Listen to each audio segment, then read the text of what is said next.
اهلا بيكم ركاب اتوبيس 6. احنا دلوقتي في محطة ما تيجي اقول لك مع محمد الليثي.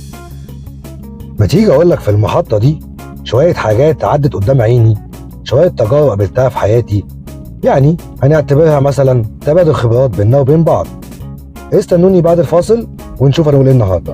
ذاكر يا هاني انت ذاكر يا بيه. ورجعنا لكم بعد الفاصل واحنا دلوقتي في محطة ما تيجي اقول لك مع محمد الليثي. كلنا بيجي علينا اوقات بنتعرض فيها لبعض المواقف المحرجة من الناس اللي حوالينا، وساعتها بنحس بالضعف بسبب سخافة الكلام اللي ما بنعرفش نرد عليه. وده بيرجع للعادات والتقاليد والاجتماعيات اللي احنا اتربينا عليها، مع الاحترام وشوية خجل. ما تيجي بقى اقول لك ازاي تعرف ترد على اللي بيحرجك. بس قبل ما اقول لك ازاي ترد على اللي بيحرجك لازم اقول لك الاول حاجات اللي بتساعد الشخص ده ان هو يحرجك قدام الناس. من الحاجات دي تبقى اسباب نفسيه زي الحقد والكراهيه، واللي بيبص الناس بصة تعالي وتكبر، وكمان ممكن تبقى قله ثقه بنفسه فبيعوض ده باحراج اللي قدامه والتقليل منه. ممكن كمان تبقى من علامات عدم الرضا، وممكن تبقى عدم تفاهم بينه وبين الاخرين. دلوقتي انت عرفت الاسباب اللي ممكن يحصل بسببها الاحراج. تعال بقى اقول لك ازاي تعرف ترد.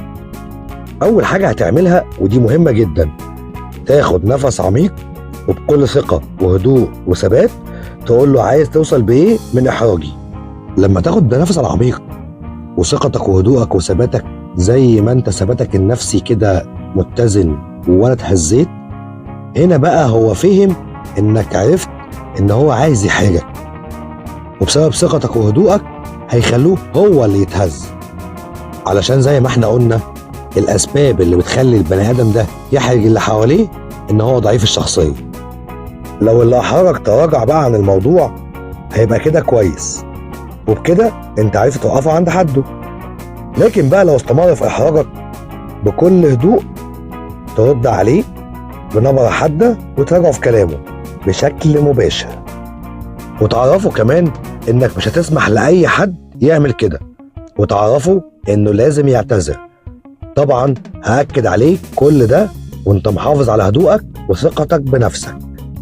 كمان ممكن تتجاهل كلامه بابتسامة عريضة وتغير الموضوع.